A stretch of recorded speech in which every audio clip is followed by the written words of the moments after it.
नई नई शादी होती है। वो सबके लिए नाश्ता बनाने जा रही थी, लेकिन तभी वो रसोई में देखती है कि उसकी सास अनीता ने पूरा नाश्ता बना दिया है। ये देखकर वो हैरान हो जाती है। अरे माँ जी, आपने क्यों खाना बना दिया? मैं आ तो रही थी बनाने। शादी ब्याह की रस्मों में वैसे ही तो बहुत थक गई होगी ना, तो मैंने सोचा मैं ही बना देती हूँ। और वैसे भी हम दोनों सास बहू में तू बनाए मैं बनाऊं, बात तो एक ही है ना। बनाना तो हमें ही है, तो आज मैंने बना दिया, कल तू बना दियो, कोई बात नहीं। लेकिन माँ जी, मेरे होते हुए आप खाना बनाए, ये मुझे अच्छा नहीं लग रहा। इसलिए अब मैं इस घर की बहू हूँ और मैं आ गई हूँ घर में, तो अब से मैं ही खाना बनाया करूँगी।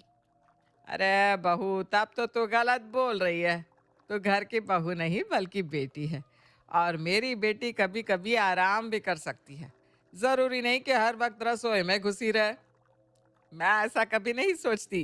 इसलिए तू भी ये सब सोच अपने दिमाग से निकाल दे, और तुझे जो ठीक लगे तू वही कर बहू।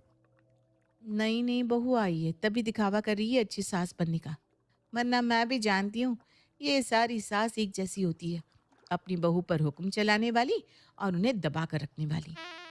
अच्छा बहू, मैंने सारा काम तो कर दिया है। अब बस बाहर जाकर तू खाना लगा दे, और आज वहीं पर बैठकर तू भी खाना खाना सबके साथ। नहीं नहीं माँ जी, आप सब खाना खा लीजिए और आप जाइए, मैं खाना लगा दूंगी। आप सब खाना खा लेंगे, बाद में मैं खाना खाकर बर्तन भी धो दूंगी, ठीक है? अरे बहू, इतने सारे बर्तन तू अकेले कैसे धोएगी? मुझे बुला ले, मैं भी तेरी मदद कर दूंगी। दोनों धोएंगे ना तो साथ में मिलकर जल्दी काम हो जाएगा। फिर बाद में बैठकर हम दोनों बातें करेंगे। क्यों, सही कह रही हूँ ना मैं? माँ जी, आपको नहीं लग रहा कि बहुत ज्यादा ही कर रही हो आप? अरे 4 दिन बाद अपना असली रूप दिखाकर रहोगी, इसलिए मुझे कोई परेशानी नहीं है। आप अभी अपना असली और सास वाला रूप दिखाई दो। सास वाला रूप? अरे बहू, ये क्या बोल रही है? मैं ऐसी हूँ और सबके साथ ऐसे ही रहती हूँ। अगर तुझे लग रहा है कि मैं दिखावा कर रही हूँ तो कोई बात नहीं। अब तो हमारे साथ ही रहेगी, और तुझे पता चल जाएगा कि मैं कोई दिखावा नहीं कर रही। अनीता इतना बोलकर खाना बाहर लगाने लगती है। अब ऐसे ही कई दिन निकल जाते हैं। सिमरन को यही लगता है कि उसकी सास दिखावा कर रही है। अनीता फिर भी बिना कुछ सोचे समझे बहू के कामों में मदद करवा देती। ऐसे ही कुछ दिनों बाद सिमरन अपने कमरे में अपने पति विवेक से बहुत जोर जोर से लड़ रही होती है, और उन दोनों की आवाज बाहर जा रही थी। सिमरन विवेक से कहती है, सच में विवेक, तुम ना हद कर रहे हो। अरे तुम तो मेरी सुन ही नहीं रहे हो।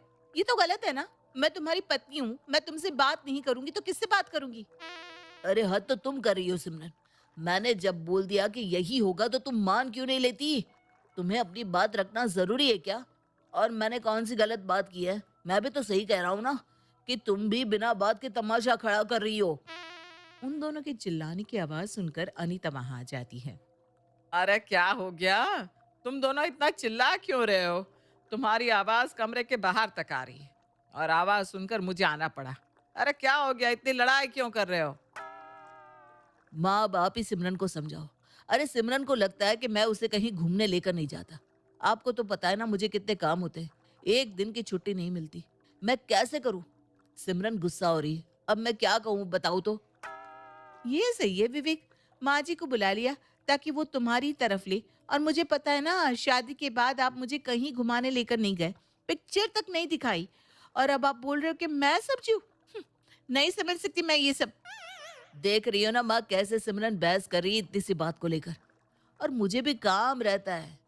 मैं कोई टाइम पास थोड़ी ना करता हूँ। और अगर मैंने छुट्टी कर ली तो मेरी ही पगार कटेगी। अब ये सारी बात सिमरन नहीं समझेगी तो मैं क्या करूं? हाँ तो बहू क्यों समझे? अरे गलती तेरी है। शादी को इतना समय हो गया, और अब तक तो बहू को कहीं बाहर खाना खिलाने तक नहीं लेकर गया। वो क्या कहते हैं तुम लोग, वर्क लाइफ बैलेंस कर लो। वो तू करता नहीं। बहू बेचारी यहाँ पर घर में बोर होती रहती है, और आज तक तूने उसके बारे में कभी सोचा ही नहीं। मैं कह रही हूँ आज के आज तू टाइम निकाल और बहू को कहीं घुमाने लेकर जा, ठीक है? ये क्या है माँ जी? आप तो माँ बनने की कोशिश कर रही हो। अरे विवेक जी कह रहे हैं कि जब उन्हें काम है, तो आप ये बात समझ क्यों नहीं रही? मैं पत्नी होकर समझने की कोशिश कर रही हूँ ना। और आप हो कि उनकी माँ नहीं, उनकी सास बन के मेरी ही माँ बनी जा रही हो। अब सिमरन को उसकी सास बिल्कुल पसंद नहीं आती। वो अपनी सास से बात तक करना बंद कर देती है। ये सब अनीता को भी पसंद नहीं आ रहा था। कुछ दिनों बाद सिमरन अपने मायके चली जाती है। एक दिन मायके में अपनी माँ के साथ बैठी होती है, तभी उसका बेटा अरुण आता है। माँ, अब आप समझाओ अपनी बहू को। जब देखो पीछे पड़ी रहती है। आज तक ढंग का खाना नहीं दिया, और मैंने कहा कि मैं बाहर का खा लूंगा तो बोल रही है नहीं, तुम्हारी तबीयत खराब हो जाएगी, तुम्हें नहीं खाना, तुम्हें घर पर ही खाना है। अरे ये भी कोई बात है भला माँ? अरे तो तू उसकी सुन क्यों रहा है? मैं हूं ना, मुझे पता है। मेरा बेटा कुछ भी करे, मुझे कोई दिक्कत नहीं है। तो वो कैसे बोल सकती है? घर की बहू है, बहू की तरह रहे। हर चीज में घुसना जरूरी थोड़ी ना है। मैंने भी यही कहा उससे। फिर कहने लगी 2 दिन पहले आपकी तबीयत खराब थी, बाहर का खाओगे तो फिर तबीयत खराब हो जाएगी। माँ जी को जाकर बोलती हूँ मैं। फिर मैंने सोचा वो क्यों कहे, मैं ही आपसे बात कर लेता हूँ सीधा। अरे तूने बिल्कुल सही कहा। तबीयत तेरी 2 दिन पहले खराब थी ना, अब तो ठीक हो गया है। अब क्यों नहीं खा सकता? जा बेटा, कोई बात नहीं। बहू को बोलने दे, वो तो चिक चिक करती रहेगी। मैं संभाल लूंगी। आई बड़ी घर की चौधरी बनने। जा बेटा जा। मेरे भाई की शादी मुझसे बाद में हुई, मतलब मेरी भाभी बाद में आई है, पर फिर भी माँ उनके साथ ऐसा बर्ताव कर रही है।